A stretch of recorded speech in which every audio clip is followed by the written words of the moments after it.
This is How I Built My Audience with Blake Immel.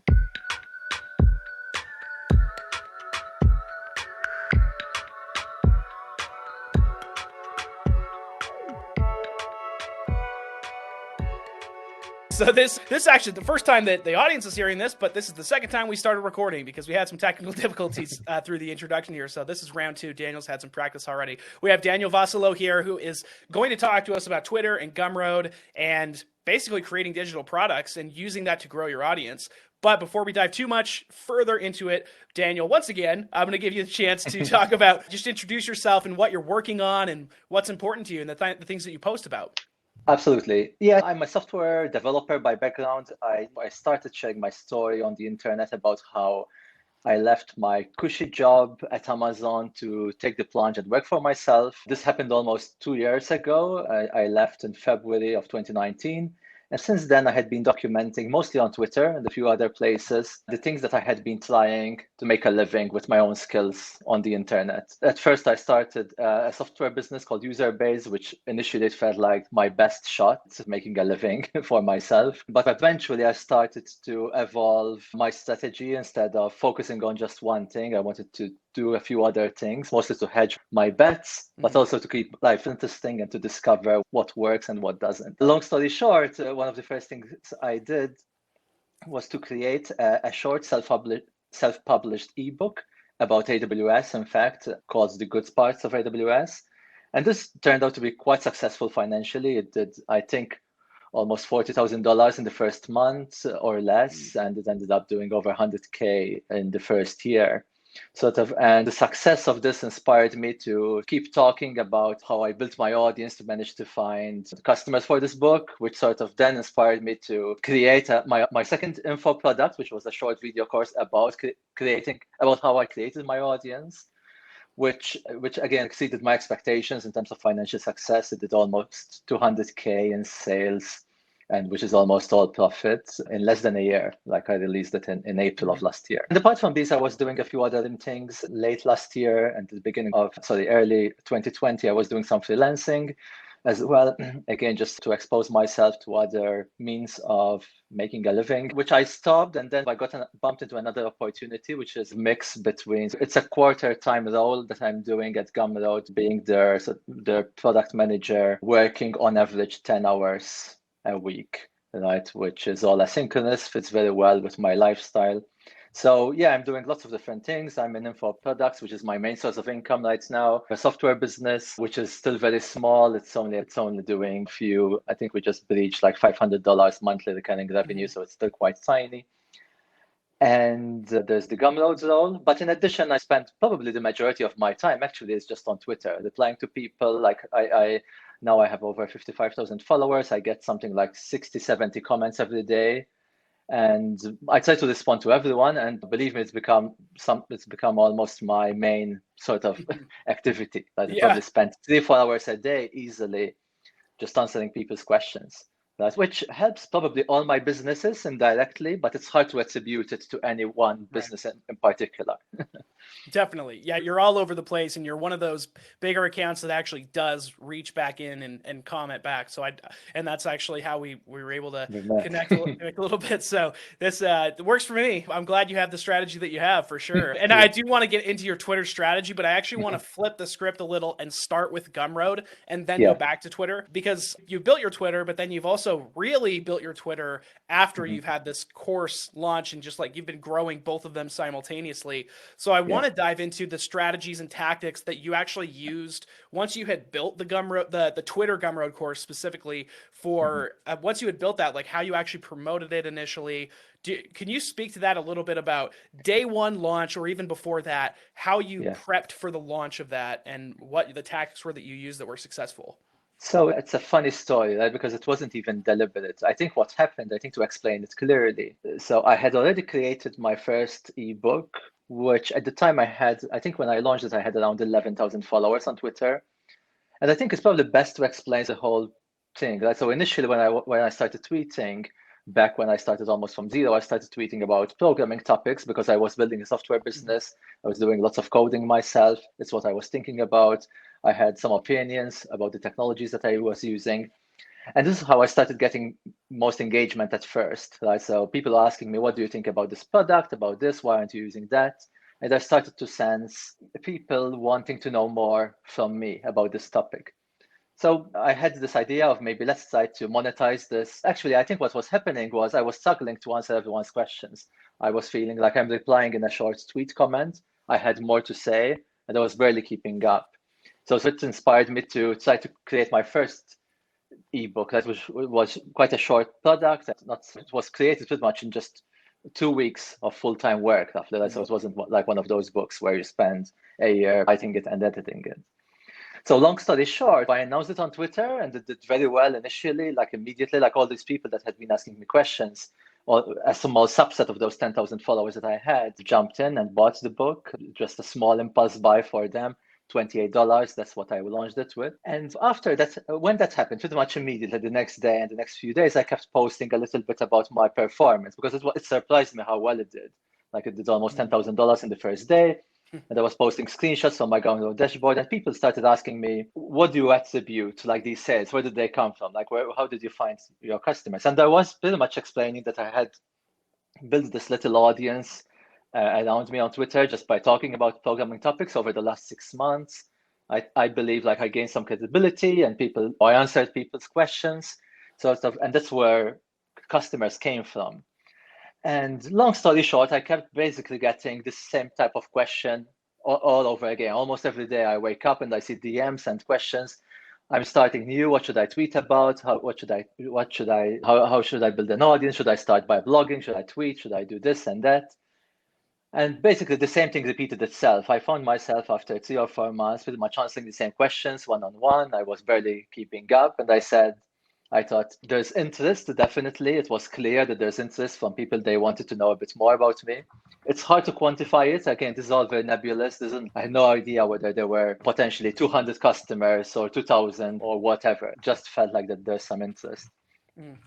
So that's basically how I created the second one. So it's the same thing. I created it. I mentioned it on Twitter. And again, then initially, I didn't really promote the second product aggressively. I probably tweeted since April, so pretty much 9-10 months, I maybe tweeted about it 5 times. And it sold over 5,000 copies. I think mostly word of mouth, people buying it, they refer it to their friends, they mention it in their internal Discord channels and Team Slacks. Like this is how lots of the business is coming from. And people sometimes, obviously, from my Twitter profile links, and they get from there. How were you able to determine your pricing up front? So the first one was $28. Yeah. And then the Twitter course, how much did that start out at? So the Twitter course, I probably overpriced it a little bit. I had 2 versions. I started with a $59 and a $74. So it was a $15 sort of optional upgrade. And I think probably it was a bit too high. The fans, like the early adopters, jumped on it, but I think it was probably caused some psychological anchor that made it harder for most people to treat it as an impulse buy. So I reduced it just a little bit, just from 59 to 50, and it seemed like it helped a lot. And very recently, I think about a month ago, I dropped it a little bit again to $40, the base price, which I felt like it tapped into another pool of, because it's fascinating. You hear a lot of advice online that you should charge more and you should tie your pricing to your value. But I think for consumer products like this, pricing is almost all psychology. Sometimes I read a book, it feels like it was worth $10,000, right? But I would find it hard to pay more than $50 for a paperback, regardless of how much it's going to be worth. So I think I experiment a little bit with pricing. You can't really change it too much because you don't want to upset people who paid much higher recently. So I don't get that luxury to, especially since I need to promote it to the same people who might have already purchased it. But basically, to answer your question, the test that I ask myself in terms of how I set my pricing initially, I just try to study my own behavior, right? In terms of what would I pay for this type of product? And I think it's harder to do when you're looking at your product. So I think what I had been trying to do, mostly myself, to try to calibrate how I think, is when I go to purchase other people's stuff. And sometimes I see this interesting thing. It's $199. I feel like it's too expensive. I'm about to purchase, but I say, well, it's probably not worth $200. Then sometimes I find something I'm barely interested, but in the topic, but it's $25, and I just buy it just out of curiosity. Right? So sort of examining my own behavior about how I react to these things sort of I think it's what influences me most about how I set my pricing. Which, look, I admit it's not the perfect strategy. Obviously, I'm modeling about myself. Not everyone thinks like me or has the same circumstances, but I think at least it's a starting point, and I think it's a reasonably decent, good bet that if I behave this way, probably a few other people will behave similarly, right? So I think it's probably a good starting point for many people. I agree, actually. Like, maybe it's not the most scientific way that you could determine a price, but most people look at pricing in a very robotic fashion, and it has to end in a 7 or else it's not going to have as high engagement. But really, I like the way you have this gut feeling of what you would pay for it. That's probably a good thing to test out. And for anybody listening to this worrying about pricing, I would recommend that too. Go with your gut, test things out, and if it works, if not, make some other assumptions. But I am curious, you've mentioned a little bit about or tweeting or posting to people that have maybe already bought the product, but then there are inherently people that have seen the product but not bought it yet. So early on, and even right now with that product or any of your products, how do you engage people in your audience that did not buy immediately but you still think could have a chance? Like, how do you treat them differently than people that you initially marketed to and successfully converted into a customer? No, this is one of the problems, probably, like one of the challenges of promoting products to an audience, because especially to a Twitter audience, if it was email marketing, you might be able to segment more. And for example, just to give you, for example, Amazon as a publisher and as a seller of books changes prices for digital products all the time. Sometimes you go to look at a book, it's $2. Yesterday it was $20. I think that they get this luxury because they're not like promoting it to the same people who just purchased it yesterday for $20. So it's easier for them to do it.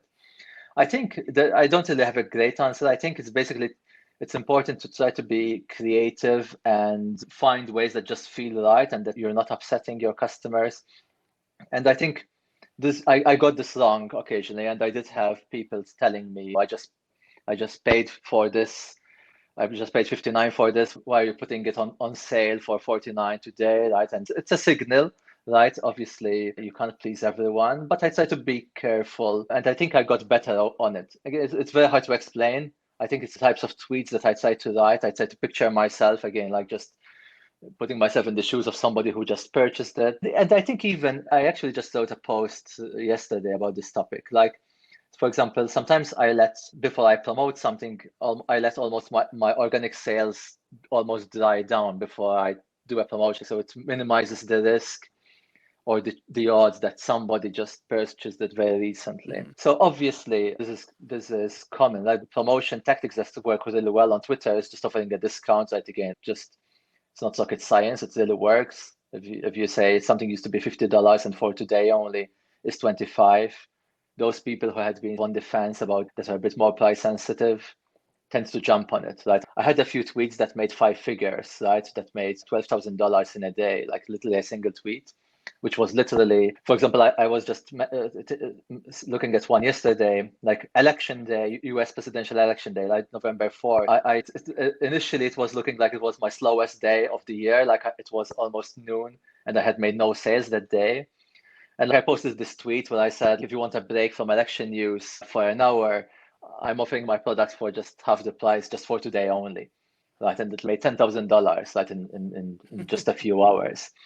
Which I think if you manage to be a bit playful, a bit creative, with how you do it, and you don't do it frequently enough, you can get this work. I think you just have to play it by ear, nevertheless. Right? I definitely think like you can definitely overdo it, you can over promote, and I think as I just mentioned, right? I think basically I try to almost not promote unless I need to. For example, I don't think I have mentioned my Twitter product probably for 2 months. Right? It's just been the amount of organic sales that's happening is enough for me. Just let word of mouth do the work, right? And now if maybe next month they start to wane and to diminish, maybe it will inspire me to try some new experiment. Sure. Let's dive into that a little bit, the Gumroad ecosystem that you have, because once you get people to buy, that's not actually the end of it, because Gumroad it's got a system such that it actually basically lets you have your own newsletter to those people. So first off, do you use that functionality? Oh yeah, absolutely. I only have 3 products right now, so there's not a lot of opportunity for me to just market my second product to my first audience. And in reality, especially like I have two very different products. One is about a technical book and one is more about social media sort of usage, right? Which are not necessarily, there's not much cross sort of promotion opportunities. Nevertheless, for example, my third product that I just launched last month, which is like a membership, it's like a paid newsletter essentially, which is like an all access monthly update about all my business activities, all my financial details, and so on and so forth. I launched this by pretty much sending an email to all my previous 11,000 customers. And it really worked well. So basically using the Gumroad feature, I could pretty much send a post. I chose all customers and followers, which was basically over 11,000, I think 11,500. And yeah, like it had a successful launch again, made like another $11,000 in the first day or two, pretty much just from that email. It's not, obviously, there were a few people who I had mentioned it on Twitter, so it's a bit hard to distinguish sometimes, but it was definitely important. But it gives you opportunities for the future as well, like any new products that I might launch in the future. Like it's another audience that just happens to be created just from my customers. But again, like you have to be careful. You can't be you don't want to be spammy, right? You just there's no. It's very hard to describe how to not be spammy. I just again like mostly play it by ear, and does it feel spammy? And sometimes again, like I made mistakes where after the fact I felt like this was a bit too pushy, but you learn from these. What about the reviews or the rating side of things? Right now you have 160 ratings of the Gumroad course. I'm curious if that's just been totally organic and natural, or if you've actually had a concise strategy for gathering reviews and ratings and social proof. No, I didn't do anything. I think what helps mostly for social proof is the testimonials that I put, and these are mostly public tweets. I've been using pretty much tweets that I get, like people just saying on Twitter publicly, just I love this product, it helped me do this, and I tend to just refer to them, and I just let them happen organically. So initially when I launch, actually I have no testimonials. And I think I'm just relying on my own credibility alone initially, right? Sort of the type of products that I'm doing are the types of products that I had already been talking about them for at least 6 months before I released them. So that's what I'm basing them on. And I think then the testimonials and the ratings tend to help the pool of potential customers that don't necessarily know me as well. Right? Because my 55,000 Twitter followers, not all of them have been following me since the beginning. Some of them just started following me yesterday.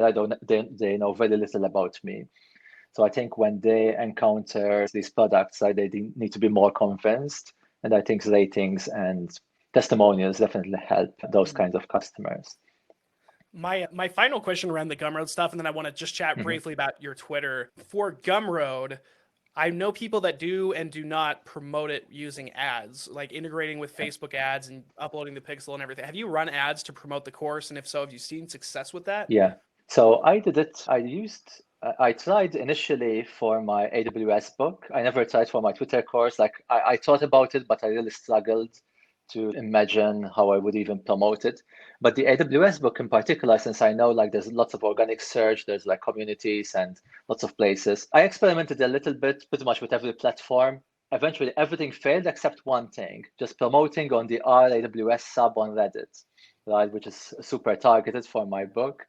And I had 3 phases. I started back in January of last year. I made a 1-week experiment. I had 5 days where it was barely working, barely profitable. And then it started to be, I was losing money. I was paying more for ads than I was making sales. So I stopped it. Then I think when the pandemic started, I was hearing rumors that like ad prices had fallen significantly. And I thought, let me just give it a try again. And it actually was really working really well. I was managing to bid very low CPC rates, like under under 10 cents a click, where 3 months before I was paying like 50 cents a click. So suddenly it was working really well. I was making more than $2 for every dollar I was spending. Nevertheless, there was still little availability because this is quite a small sub, right? So I was just spending $40 a day and making $80, $90 in sales. Nothing huge. But it was working, and I think it was working for about 3 months. And then the same thing happened. I don't know. It was, I think, partly ad fatigue. Pretty much, I think everyone in the room had seen my ad, and partly the prices started to creep up again. So I wasn't managing to pay 10 cents a click. I was starting to pay now 20 or 25. So it was eating at my profitability. So basically, I stopped again, and I only resumed like last month, actually, just in December. pretty much I was looking at my sales and of that product, and they were trending down, and I was wondering what should I try, and I thought maybe the lowest hanging fruit is like to try to tweak the ad copy a little bit, and almost 6 months had passed, and I thought maybe it's worth giving it a shot. And so far it's working again. Like it's not as profitable as before, maybe making $1 and $1.50 for every dollar spent. It's been about a month right now. Overall, with ads, I made over $200,000 in sales overall for my info products, and ads is only about 14,000, 15,000. Right? So it's not a huge amount, right? But it helps. I think if I had more spare time and wanted to invest more into figuring out Facebook ads and other things, there's probably more opportunity. But in my situation, it's just so far I've never been convinced that it's just worth just spending money and figuring out how to make it work. So Sure. There's only 24 hours in the day, unfortunately. So something has to, I have to cut some things. My final little question here for you around Twitter. We've talked a little bit about how you use Twitter and you try to engage with everybody that you can and comment with people and talk about specific subjects. So I don't want to dive too much into your personal way of using Twitter because I think you covered that pretty well already. But with your developer background, just knowing what you know, what ideas or theories maybe do you have about the Twitter algorithm, for example, that you think actually works? Have you considered any of the technical aspect of Twitter and why what you're doing actually seems to click with the platform? To be honest, I don't say too much into it. I try to get a sense of what's working with what I'm doing, and whether it's the algorithm helping, or whether it's just because the audience is interested, or whether it's because I have credibility. Sort of, I don't try to read too much into it. But definitely, I think one piece of advice I would say was probably one of the biggest mistake people make when trying to build an audience, especially in the beginning, is that I think you need to figure out a way of earning credibility on the stuff you're talking about before you start talking about them. It's very easy to tweet. I can talk about anything, but it would just be tweeting in the void, right? People will just tune you out or not see you. If I start talking about health and fitness or something that people don't know me, or I have no credibility on the topic, it's just waste of time. If you have followers, people will either unfollow you or stop listening to you. So I think this is what's important to be strategic about. How am I going to get known or build some credibility on a particular topic? And there's various ways. I think what helped me in the very beginning was to go, instead of starting with Twitter, just go to places where people already hang around, forums like Hacker News, Reddit, Indie Hackers, other places, right? And just treat Twitter almost as a mailing list where I start presenting my ideas in those forums where people are already refreshing the page every day, like looking for something interesting. And then I invite people, like, if you want to follow what I'm doing in real time, follow me on Twitter. And I almost stopped doing that, even though I do it occasionally, but not as frequently. Nowadays, it's mostly just, I've evolved quite a lot what I talk about, but it's mostly driven by what I'm doing myself in my life. Like, as I mentioned before, in the beginning, I was talking more about programming topics. I rarely do that anymore just because I'm not really programming anymore. I'm just not thinking about programming at all. So there was a phase where I was talking about building an audience because I was getting many people asking me about it. So I was just thinking about talking about info products more recently. And sometimes I talk about things, I started to notice that there's not much interest, and maybe it sent me the signal that maybe I shouldn't emphasize those things more. So I definitely get some guidance from the audience, right? There is some signal, even though I think as well you want to be careful and not just lean too much into what the audience wants. I think it's still important. So yeah, these are all they're not very technical things. That is just you start to sense them, and you just start to I think something. I think probably the easiest way to describe it is that I try to find the intersection of about when I want to decide what to talk about, right? The intersection of what I'm interested in, what I think my audience is interested in, and what I have credibility with. It's like those three, the Venn diagram, and sort of the intersection of those three things. Like, because if I'm not interested in the topic right now, it doesn't matter how much my audience is interested in. It's just going to be very hard to be inspired to talk about something genuinely. If I don't have credibility, again, like it's hard to be heard, people won't care. And if I have credibility, I'm interested, but my current audience just doesn't care, right? It's just not very useful as well. Gotcha. There's a lot to unpack there, and I'm super happy that you were able to come on. And there's probably a lot more that we could dive into. So maybe you'll have to come back down the road Of course. again. But again, Daniel Vassallo, and you're at Twitter at dvassallo, and also you can check out his Gumroad. Just like literally go into Google and type Gumroad Daniel Vassallo, and he'll show up. I just did it to make sure it works. So you're good to check him out there. Highly encourage, if you're not following him already, to do. And thank you again so much for coming on. Thanks, Blake. Nice to be here.